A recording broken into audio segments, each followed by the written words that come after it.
Orient bell tiles studio से आप देख रहे हैं एबीपी न्यूज। नमस्कार, स्वागत है आपका। मैं हूं आपके साथ शीरीन और एबीपी न्यूज पर आप देख रहे हैं रणनीति। आज रणनीति में दिल्ली से लेकर वॉशिंगटन तक दो न्यूज मेकर हैं। आज वक्फ बोर्ड पर जेपीसी रिपोर्ट से संसद में ऐसे बवाल खड़ा हुआ जो अब तक नहीं थमा है। केंद्र सरकार और विपक्ष के बीच जमकर वार पलटवार हो रहा है। इस पर पूरी खबर आपको दिखाएंगे अब से थोड़ी ही देर बाद, जबकि शाम 6:30 बजे हम आपको ले चलेंगे अमेरिका, जहां ट्रंप के देश में मोदी मोदी गूंज रहा है। दिखाएंगे एबीपी न्यूज की स्पेशल कवरेज मोदी का ट्रंप कार्ड। लेकिन वक्फ बिल पर जेपीसी की रिपोर्ट को लेकर आज सदन का माहौल काफी गर्म रहा। विपक्ष ने रिपोर्ट को फर्जी बताया तो सत्ता पक्ष ने भी साजिश वाला हमला कर विपक्ष पर पलटवार किया।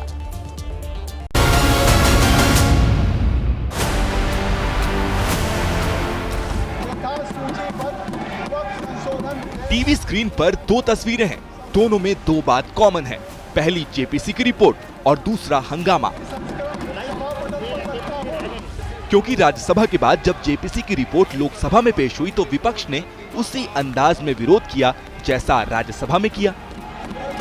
मैं मेरी पार्टी की ओर से आपको विनती करना चाहता हूं कि विपक्ष के जो डिस्प्यूट्स हैं एक सिर कर आप संसदीय कार्यप्रणालिका के उपयुक्त रूप में जो जोड़ना है वो जोड़े। विपक्ष इस बात पर नाराजगी जता रहा है कि उसकी दर्ज कराई आपत्ति को इस रिपोर्ट में शामिल नहीं किया गया। अनेक सदस्यों ने अपना डिसेंट नोट दिया है। वो नोट देने के बावजूद भी प्रोसीडिंग से निकालना, उन मेजॉरिटी मेंबर्स के व्यूज सिर्फ उसमें रखकर बुलडोज करना, ये ठीक नहीं है। कुछ नहीं डिलीट किया गया। विपक्ष ने बहुत गैर जिम्मेदाराना व्यवहार किया है। सबसे बड़ा क्वेश्चन ये है कि कुछ लोग देश को तोड़ने की साजिश करते हैं। बता दें कि वक्फ बोर्ड के नए पुराने कानून में कई अंतर हैं। जैसे पुराने कानून में वक्फ ट्रिब्यूनल का फैसला ही आखिरी फैसला होता था, लेकिन नए कानून में फैसले के खिलाफ हाई कोर्ट तक जा सकते हैं। पहले दावे के साथ ही संपत्ति वक्फ की हो जाती थी, लेकिन नए कानून में दान दिए बिना संपत्ति वक्फ की नहीं होगी। पहले बोर्ड में महिला या अन्य धर्म के सदस्य नहीं होते थे, अब बोर्ड में महिला और अन्य धर्म के 2 सदस्य होंगे। फिलहाल दोनों सदनों में जेपीसी की रिपोर्ट पेश हो चुकी है। आज सदन में वक्फ संशोधन बिल पर बनाई गई जेपीसी की रिपोर्ट पेश की गई। इस रिपोर्ट की एक कॉपी एबीपी न्यूज के पास भी मौजूद है, जिसमें कई चौंकाने वाली बातें सामने आई हैं। क्योंकि देश में कई ऐतिहासिक धरोहर है जिनका निर्माण कराया तो हिंदू राजाओं ने है, लेकिन उन पर दावा वक्फ बोर्ड का है।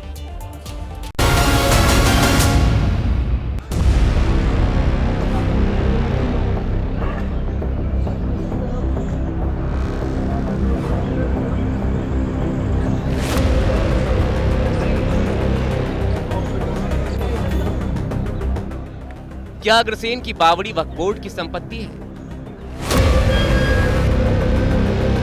क्या इंद्रप्रस्थ का किला और महाभारत काल के ऐतिहासिक धरोहरों पर वक्फ का अधिकार है? ये चौंकाने वाला खुलासा सदन में पेश हुई जेपीसी की रिपोर्ट में हुआ है, जिसकी एक कॉपी एबीपी न्यूज के पास भी है। इस कॉपी में देश की कई ऐतिहासिक इमारतों का जिक्र है, लेकिन सबसे बड़ा खुलासा महाभारत काल से पहले बनी अग्रसेन की बावड़ी को लेकर हुआ है, लेकिन वक्फ इस पर अपना दावा करता है।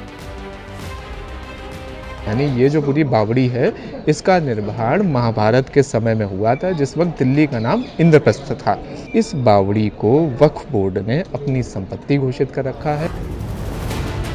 997 पन्ने की इस रिपोर्ट में बताया गया है कि देश भर में एएसआई के कुल 280 स्मारकों पर वक्फ का दावा है, जिन्हें वक्फ बोर्ड ने अपनी संपत्ति घोषित कर रखा है।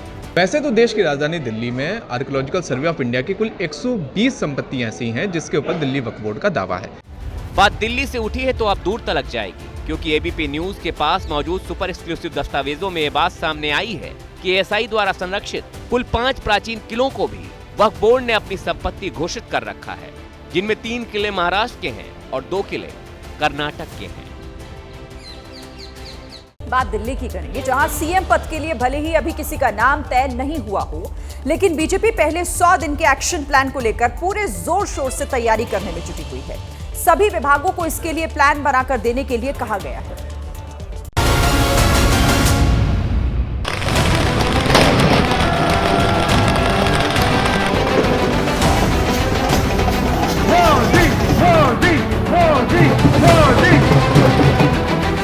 26 साल बाद दिल्ली की सत्ता में वापसी के बाद बीजेपी अब एक्शन मोड में है।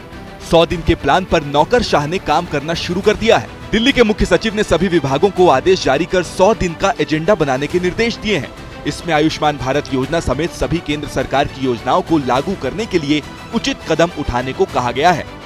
महिलाओं को 2500 रुपए की सहायता देना, यमुना का सौंदर्यीकरण करके यमुना को स्वच्छ करना, इस सहित और बहुत सारे प्रमुख मुद्दे हैं, क्योंकि दिल्ली में 10 साल में कुछ नहीं हुआ। वहीं दिल्ली सरकार की पहली कैबिनेट बैठक को लेकर भी तैयारियां चल रही हैं। इसमें यमुना की सफाई समेत कई अहम मुद्दों पर बड़ा ऐलान हो सकता है। दूसरी ओर आम आदमी पार्टी ने आरोप लगाते हुए कहा है कि दिल्ली के कई इलाकों में बिजली गुल होने लगी है। जैसे ही आम आदमी पार्टी की सरकार हटी है, गवर्नेंस से हटी है, पूरा पावर सेक्टर 3 दिन में कोलैप्स हो गया है। जाहिर है चुनावों में बीजेपी जिन संकल्पों को लेकर मैदान में उतरी थी उसे अब पूरा करके दिखाना होगा। देखिए, दिल्ली के मुख्य सचिव ने विभागों को जो पत्र लिखा है उनमें कई अहम बातों का जिक्र किया गया है। 100 दिन के एक्शन प्लान में जिन्हें शामिल किया गया उसके बारे में आपको जानकारी देते हैं। देखिए, आयुष्मान भारत योजना जो कि दिल्ली में अब तक लागू नहीं हो पाई है, उसे दिल्ली में शुरू किया जाएगा। इसके अलावा केंद्र सरकार की वो योजनाएं जिसे पिछली सरकार ने दिल्ली में लागू नहीं किया था, उन पर कार्य योजना बन रही है।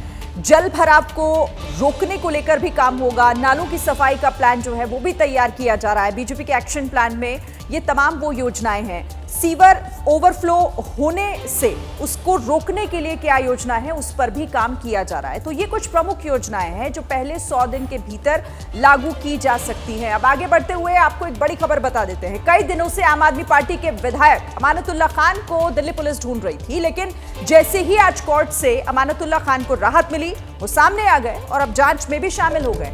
अमानतुल्लाह से जामिया नगर पुलिस थाने में पूछताछ हो रही है।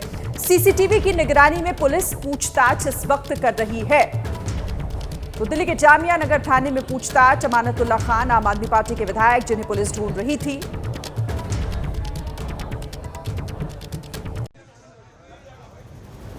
ओखला विधानसभा सीट से आम आदमी पार्टी के विधायक अमानतुल्लाह खान को एक नहीं दो राहत मिली है। राहत मिलने के तुरंत बाद ही अमानतुल्लाह खान भी सामने आ गए हैं और पुलिस के साथ आंख मिचौली का खेल भी बंद हो गया है। जब मुझे ये नोटिस चिपका कर जा रहे हैं और बुला रहे हैं आज मुझे, तो फिर गिरफ्तार करने का क्या मतलब है? पहले तो पूछताछ करेंगे ना। अमानतुल्लाह खान जामिया नगर थाने में अब पुलिस की पूछताछ में भी शामिल हो रहे हैं।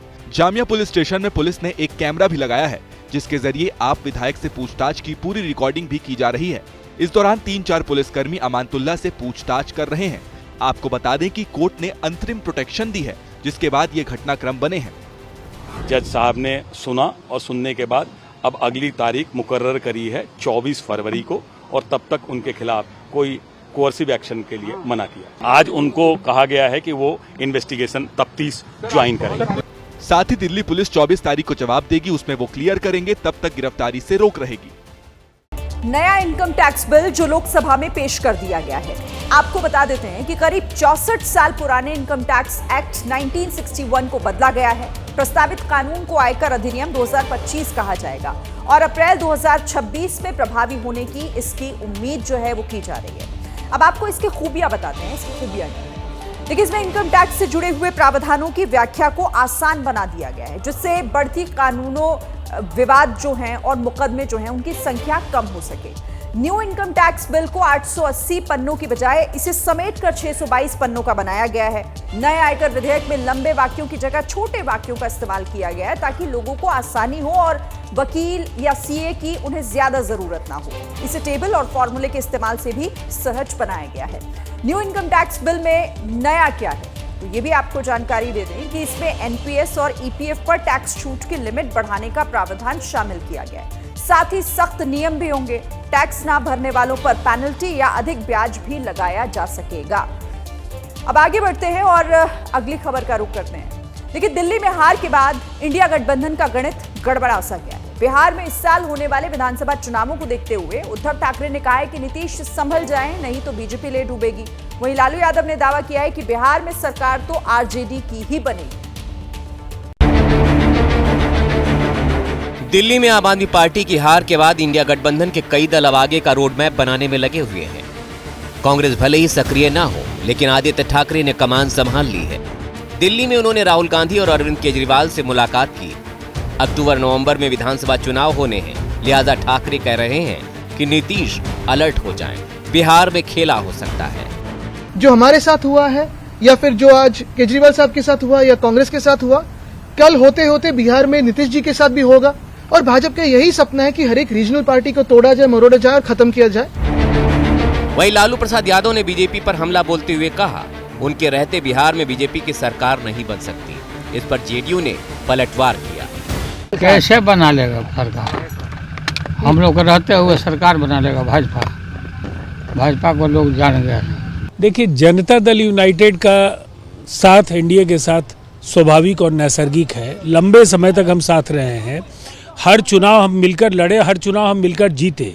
करिश्माई मुख्यमंत्री नीतीश कुमार जी के नेतृत्व में 225 सीटें फिर जीतेंगे। जाहिर है दिल्ली में हार की गूंज अब बिहार में भी सुनाई देने लगी है। इंडियाज गॉट टैलेंट शो में रणवीर इलाहाबादिया ने एक विवादित टिप्पणी तो कर दी, लेकिन जब पुलिस ने समन भेजा तो हाथ पांव फूल रहे हैं। सूत्रों के मुताबिक पुलिस स्टेशन आने से रणवीर इलाहाबादिया अब घबरा रहा है और इस बीच समय रैना समेत कई और पर शिकंजा कस गया है।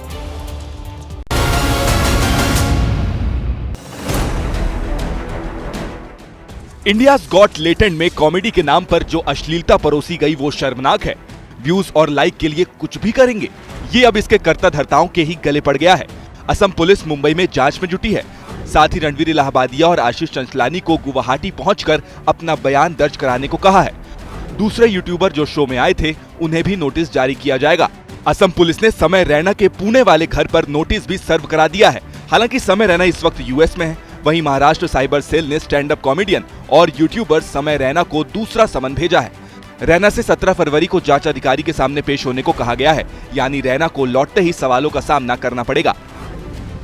इस बीच बवाल के बाद समय रैना ने अपने YouTube चैनल से इस शो के सभी एपिसोड वीडियो डिलीट कर दिए हैं। उन्होंने एक्स और इंस्टाग्राम स्टोरी पर पोस्ट करते हुए लिखा कि उनका मकसद सिर्फ लोगों को हंसाना था, यानी पहले विवाद खड़ा करो, बाद में जब विरोध हो तो कंटेंट ही हटा दो। शायद यही वजह है कि अब पुलिस ने इन पर शिकंजा कस दिया है।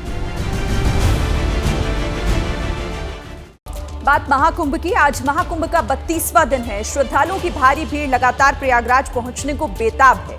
ट्रेन फुल है, लेकिन कुछ जगहों पर लोगों ने ट्रेन में घुसने के लिए तोड़फोड़ भी की है। वहीं रोहतास जिले में पुलिस की एक अलग ही तस्वीर देखने को मिली है।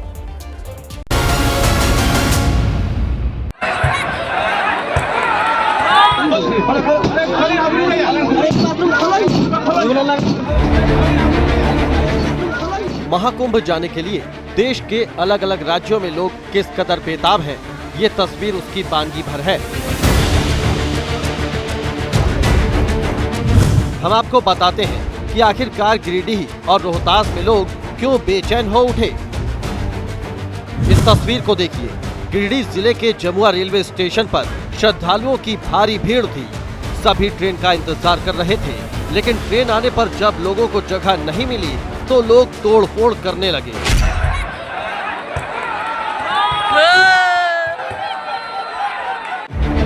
ईंट से खिड़की का शीशा तोड़ दिया गया, पत्थरबाजी भी की गई, जिसमें कई लोग घायल हो गए। कैसे उन्हें आदमी धकेल रहा। रोहतास जिले के Dehri on Sone railway station पर भी श्रद्धालुओं की जबरदस्त भीड़ थी। जब कोच का दरवाजा नहीं खुला तो आरपीएफ का एक इंस्पेक्टर लोगों के लिए दूत बनकर आया। इंस्पेक्टर ने महिला यात्री को गोद में उठाकर उसे कोच के अंदर खिड़की से चढ़ा दिया। महिला की बच्ची को भी खिड़की से ट्रेन में पहुंचाया। सोशल मीडिया पर अब ये वीडियो वायरल है। लोग पुलिस इंस्पेक्टर की खूब तारीफ कर रहे हैं।